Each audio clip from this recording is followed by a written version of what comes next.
Jadi di tanah Papua situasi demokrasi dan hak hak rakyat seringkali diabaikan oleh pejabat daerah. Dan hal ini terlihat jelas ketika masyarakat adat dari Merauke menolak rencana proyek strategis nasional atau program PESEN.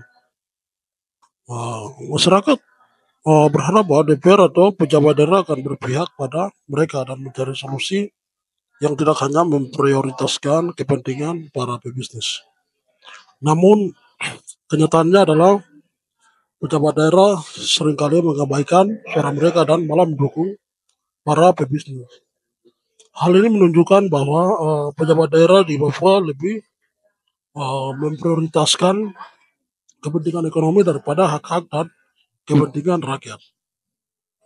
Selain itu, perwakilan orang asli Papua di kursi DPR Merauke juga kurang.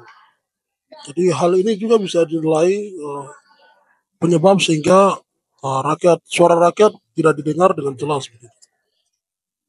Jadi di sini saya bukan bicara ngawur, saya ikuti referensi yang ditulis oleh Mahfud MD dalam bukunya berjudul Politik Hukum di Indonesia. Jadi beliau menulis bahwa di dalam negara yang konfigurasi politiknya demokratis, maka produk hukumnya berkarakter responsif, populistik. Jadi artinya itu gini, hukum yang dibuat harus responsif terhadap kebutuhan dan keinginan rakyat. Hukum harus dibuat memenuhi kebutuhan rakyat, bukan hanya untuk memenuhi kepentingan elit atau bisnis.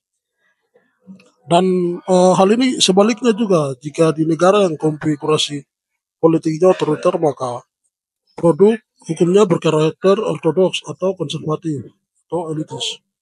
Jadi arti dari ini itu hukum yang dibuat hanya memenuhi kepentingan elit atau bisnis dan tidak memerhatikan kebutuhan dan keinginan rakyat. Jadi di Merauke, bahkan bukan di Merauke saya, tapi seluruh tanah Papua juga kurang cepat untuk respon terhadap keinginan rakyat. Jadi ini bisa dibilang suatu daerah yang konfigurasi politiknya otoriter. Jadi otoriter itu di mana hukum menjadi alat untuk mempertahankan kekuasaan dan kepentingan elit. Jadi bukan untuk memenuhi kepentingan rakyat. Jadi begini, akibatnya apa? Jadi akibatnya itu orang asli Papua merasa bahwa tanah adat mereka telah diambil secara paksa dan mereka tidak bisa mengontrol atas sumber daya alam yang ada di tanah mereka. Dan situasi ini menimbulkan ketidakpuasan dan konflik antara rakyat dan pemerintah, serta memperburuk kondisi sosial dan ekonomi di Papua. Oleh karena itu, perlu dilakukan perubahan untuk memastikan bahwa hak-hak rakyat di Papua dapat dipenuhi dan suara mereka dapat didengar. Jadi pertanyaan saya tuh soal situasi ini, ketika rakyat ada masalah kayak begini, MRP kemana? Terus DPR kemana? Kenapa diam? Kenapa tidak mau bersuara? Dan seperti itu. Mari kita selamatkan tanah Papua.